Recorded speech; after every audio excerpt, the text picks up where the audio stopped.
Let me tell you something that took psychologists decades to admit out loud.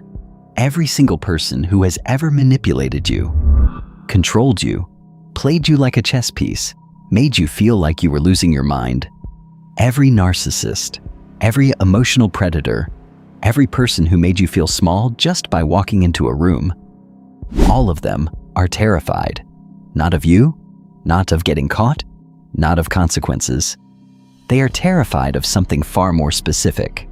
And once you understand what that fear is, you will never look at a manipulator the same way again.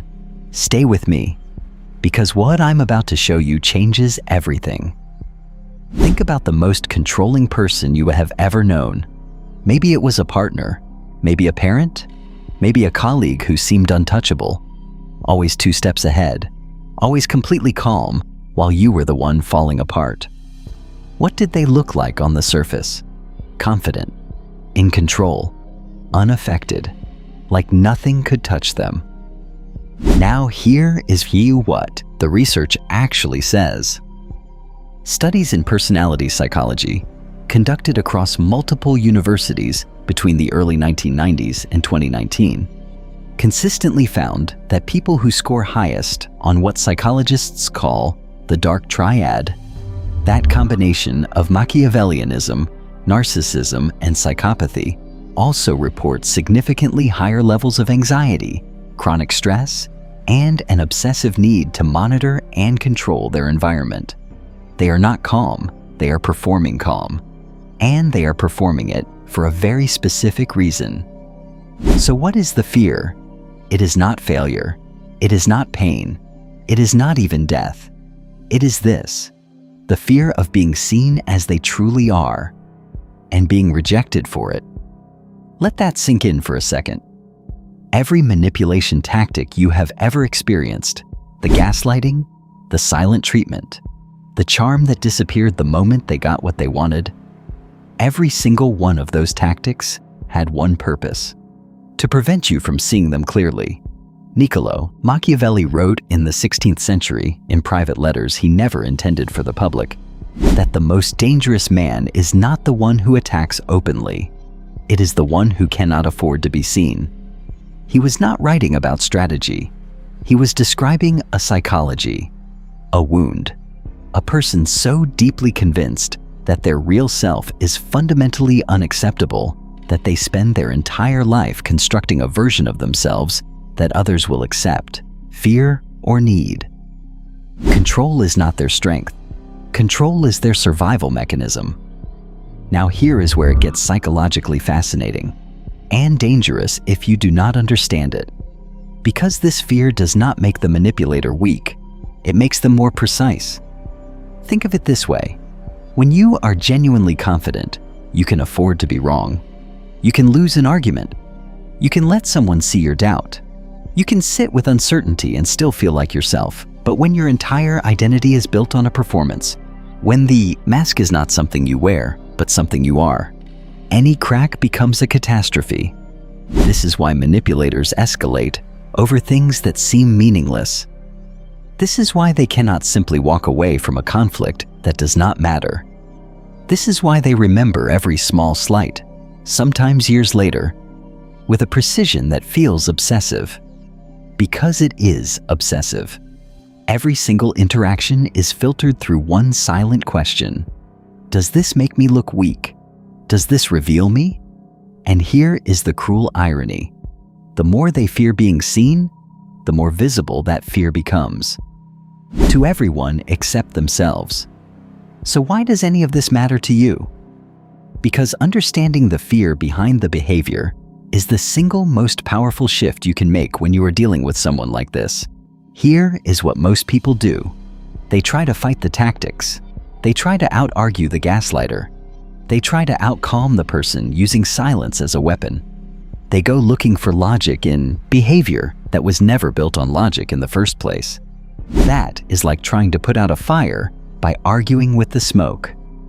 The fire is the fear, and it has 2 very specific characteristics you need to understand.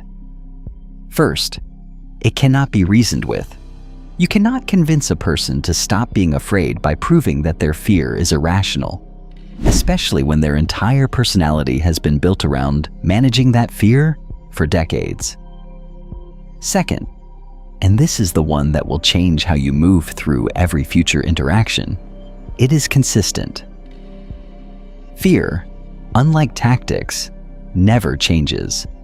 And what never changes can always be predicted. Once you know the fear, you know the pattern. Once you know the pattern, you stop being surprised. And the moment you stop being surprised, you stop being controllable. Let me give you 3 signs that you are watching this fear operate in real time. The first, a disproportionate reaction to small slights. Someone disagrees with them in a group setting, something minor, and they either go completely cold or come back later with something that feels like quiet punishment. That is not anger. That is an exposure response. The disagreement did not hurt them. It briefly revealed them, and that is unacceptable. The second, they need you to need them, not to love them, not to respect them, to need them. The person who controls information, who makes themselves indispensable, who subtly and patiently dismantles your other relationships over time, they are building a system where being abandoned becomes structurally impossible because deep down, they believe that if you ever had a real choice, you would leave. The third, they rewrite history rather than acknowledge mistakes, not occasionally, consistently. Because admitting a mistake means being seen as fallible, and being seen as fallible means the mask slips. And when the mask slips, they are left with something they have spent a lifetime avoiding. They do not know who it is underneath it either. That is the deepest layer of the fear. Some of them have been performing for so long, they have lost access to whatever was real before the performance began. The control is not just for you, it is for them. I want to leave you with one thought.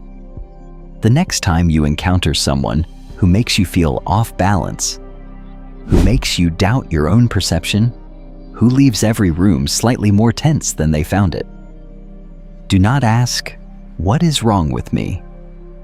Ask, "What are they protecting?"